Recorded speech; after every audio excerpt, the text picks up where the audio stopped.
কি মন খারাপ নাকি আপনাদের?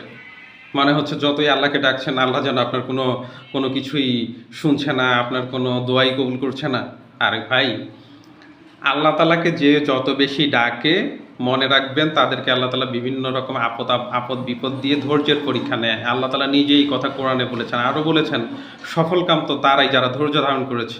আপনার জন্য মহা শান্তি এবং মহা পুরস্কার আল্লাহ তালা পরকালে রেখেছেন।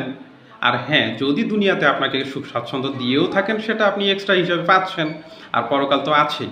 আর যারা পৃথিবীতে ন্যায় অন্যায় হিসাব নিকাশ না করেও চলে তারপরে দেখছেন তারা সুখে শান্তিতে আছে, আল্লাহ তালা নিজেই বলছেন যে আমি তাদেরকে দুনিয়াতে কিছু কাল অবকাশ দিয়েছি, তাদের জন্য আমি দুনিয়াতেই সব কিছু দিয়ে দিই, তাদের জন্য পরকাল বলে কিছু নেই, তারা সেখানে জ্বলবে, মহা কষ্টের সাগরে পূর্বে।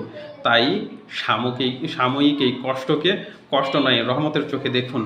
কারণটা হলো আল্লাহ তালা সেই সব বান্দাদেরকেই দুঃখ কষ্টের মধ্যে রাখেন যাদেরকে আল্লাহ তালা পছন্দ করেছেন।